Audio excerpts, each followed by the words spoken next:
History में देखा जाए तो स्काई ड्राइविंग का ये हादसा एक छोटी सी गलती की वजह से हुआ था।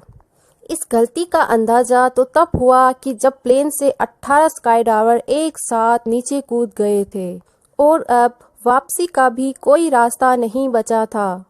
प्लेन से कूदने के बाद सारे के सारा 18 के 18 स्काई ड्राइवर की एक्साइटमेंट एक खौफ में बदल गई। यह सारे एक्सपीरियंस स्काई ड्राइवर्स थे, लेकिन बदकिस्मती से इनका सालों भर का एक्सपीरियंस यहाँ कोई काम नहीं आ सका। इस हादसे में 16 स्काई ड्राइवर्स मारे गए और बचने वाले 2 ड्राइवर्स ने जो कहानी सुनाई उसने सबके रोंगटे खड़े कर दिए।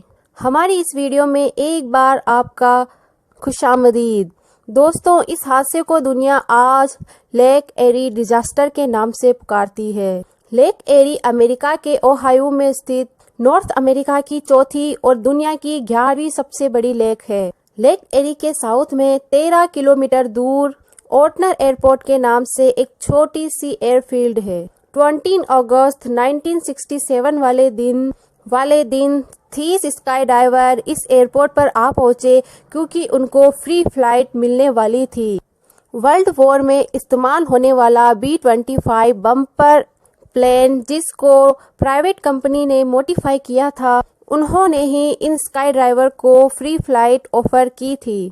जब स्काई डाइवर एक एक करके प्लेन में बैठना शुरू हुए तो B-25 बॉम्बर में जगह कम पड़ने लग गई और पायलट ने ओवरवेट के खर्चे की वजह से लास्ट में सिर्फ 20 स्काई ड्राइवर को ही सेलेक्ट किया। यह सिलेक्शन डाइवर्स के एक्सपीरियंस और स्किल लेवल के ऊपर की गई।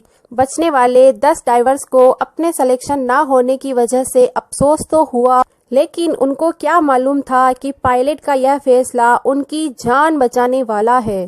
प्लान यह था कि B-25 प्लेन ओटनर एयरपोर्ट से टेक ऑफ करेगा, गोल घूमता हुआ 20,000 फीट तक जाएगा और इसी एयरपोर्ट पर आकर 18 डाइवर्स को ड्रॉप करेगा। इसके बाद वो और ज्यादा 30,000 फीट की ऊंचाई से आखिर में 2 डाइवर्स इससे जंप करेंगे। तमाम डाइवर्स को पैराशूट की मदद से वापस ऑर्डिनरी एयरपोर्ट पर ही लैंड करना था। मौसम की खराबी की वजह से फ्लाइट सुबह को तो टेक ऑफ ना कर सकी, पर दोपहर के 3 बजे बाद B-25 बम्पर ने टेक ऑन कर लिया। प्लेन में बैठे तमाम डाइवर्स बहुत ज़्यादा एक्साइटेड थे।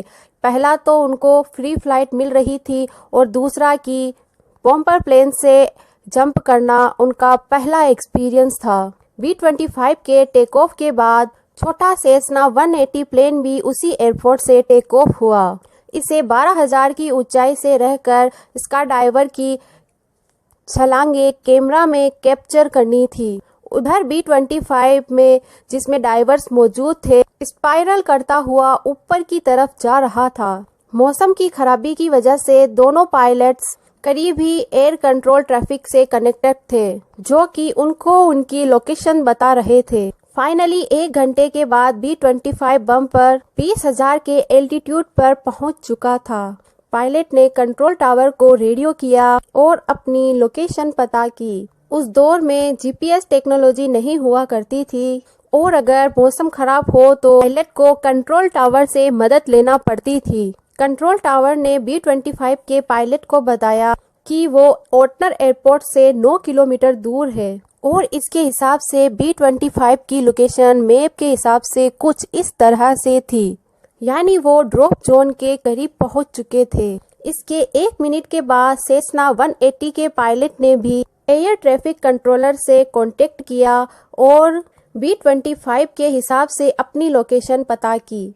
क्योंकि मौसम की खराबी की वजह से सेसना के पायलट को B-25 दिख नहीं रहा था। एयर ट्रैफिक कंट्रोलर ने सेसना के पायलट को बताया कि वो B-25 से 9 किलोमीटर पीछे है, यानी अगर मैप पर देखा जाए तो B-25 की लोकेशन ओटनर एयरफील्ड से 9 किलोमीटर दूर थी और सेसना की भी 9 किलोमीटर पीछे और एयरपोर्ट से 18 किलोमीटर दूर बन रही थी। चंद मिनटों के बाद 20,000 की ऊंचाई पर B-25 के पायलट ने दोबारा से अपनी लोकेशन मालूम की। इस बार कंट्रोलर ने उनको बताया कि अब वो ओटनर एयरपोर्ट के ऊपर पहुंच चुके हैं। इसी के बाद पायलट ने 18 स्काई डाइवर्स को जंप करने का इशारा किया। वो छोटी सी गलती जो स्काई डाइवर्स की जान लेने वाली थी वो हो चुकी थी, पर फिलहाल मालूम किसी को भी नहीं। इस ऊंचाई पर टेम्परेचर -30 डिग्री सेल्सियस था। इसी वजह से तमाम स्काई डाइवर्स ने अपने ऊपर एक्स्ट्रा लेयर चढ़ाई हुई थी। तमाम स्काई डाइवर ने एक साथ B-25 से छलांग लगा ली ताकि फ्री फॉल के दौरान वो अपनी फॉर्मेशन बना सके। उस वक्त उनको अपने नीचे बादलों की एक लेयर दिख रही थी और उनको अपने पैराशूट बादलों को क्रॉस करने के बाद डिप्लॉय करने थे। सारे अपने फ्री फॉल को एंजॉय करने लगे, लेकिन उन्होंने जब बादलों की मोटी लेयर को क्रॉस किया, उन सब की एक्साइटमेंट अचानक से खौफ में बदल गई। वो क्या देखते हैं कि उनके नीचे जमीन नहीं बल्कि दूर दूर तक लेक एरी का पानी है। इस वक्त इनकी ऊंचाई लगभग 3000 फीट ही थी और सब ने अपने अपने पैराशूट्स डिप्लॉय कर दिए, इस उम्मीद से कि वो करीब ही किनारे के पास पानी में लैंड कर पाए। लेकिन अफसोस ऐसा ना हो सका। जिस जगह उन्होंने पानी में लैंड किया वो जमीन से कम से कम 10 किलोमीटर दूर थी। उनका ख्याल था कि पानी में लैंड करने के बाद फौरन अपनी हारने से निकलेंगे और तैर कर मदद का इंतजार करेंगे, लेकिन जैसा वो सोच रहे थे वैसा बिल्कुल भी नहीं हुआ। उन्होंने जो गर्म कपड़े की लेयर्स पहन रखी थी उसकी वजह से उनका पानी के ऊपर तैरना बिल्कुल भी पॉसिबल नहीं था। इनमें से 2 डाइवर्स ऐसे थे कि जिन्होंने लैंड करने से पहले ही अपने जूते और एक्स्ट्रा सामान उतार दिया था। सिर्फ यही 2 डाइवर्स थे जो पानी में कुछ देर तक तैर सके और बाद में इनको रेस्क्यू कर लिया गया।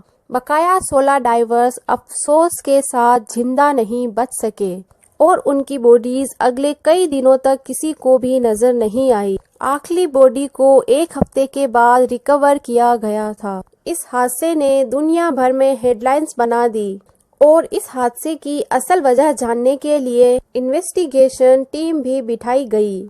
ये मालूम करना था कि B-25 ने इनको कहां छोड़ा था और इसमें गलती किसकी थी। एयर ट्रैफिक कंट्रोलर का कहना था कि जिस वक्त B-25 ने स्काई डाइवर को ड्रॉप किया था उस वक्त वो जमीन के ऊपर लेक एरी से 10 किलोमीटर अंदर ओटनर एयरपोर्ट पर था। उनका मानना था कि तेज हवाओं की वजह से स्काई डाइवर ड्रिफ्ट होकर लेक एरी में जा पहुंचे। असल में हो ये भी सकता था कि वाकई स्काई डाइवर ड्रिफ्ट होकर लेक एरी के ऊपर गए, मगर 1 सेकंड के लिए ATC की बात मान भी ले तो इसका मतलब ये हुआ कि स्काई डाइवर्स ने हवाओं को टोटल 20 किलोमीटर तक ड्रिफ्ट किया था।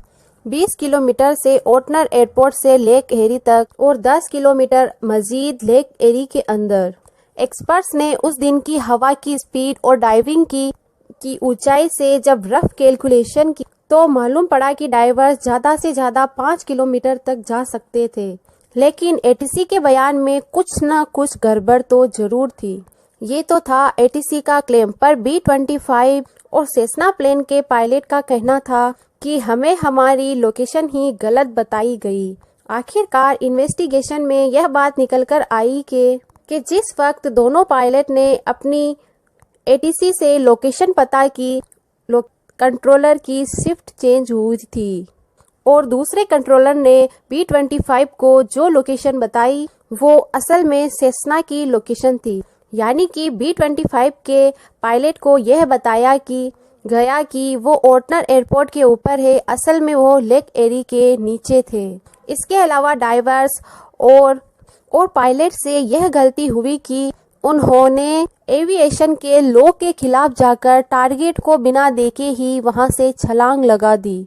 16 पायलट्स की याद में अगले 2 सालों तक दूसरे स्काई डाइवर्स फ्लोटिंग इक्विपमेंट पहनकर खुद को जानबूझकर लेक एरी में लैंड करवाते थे। 1972 में कोर्ट ने फेडरल एविएशन अथॉरिटी को इन 16 डाइवर्स की मौत का जिम्मेदार ठहराया और B-25 के पायलट का लाइसेंस हमेशा हमेशा के लिए सस्पेंड कर दिया गया। इसके अलावा स्काई डाइवर्स के लिए ये रूल बना दिया गया कि वो किसी भी पानी से 50 किलोमीटर दूर ही जंप करेंगे। उम्मीद है आपको आज की यह वीडियो ज़रूर पसंद आई होगी। आपके भरपूर कमेंट और लाइक के लिए बेहद शुक्रिया।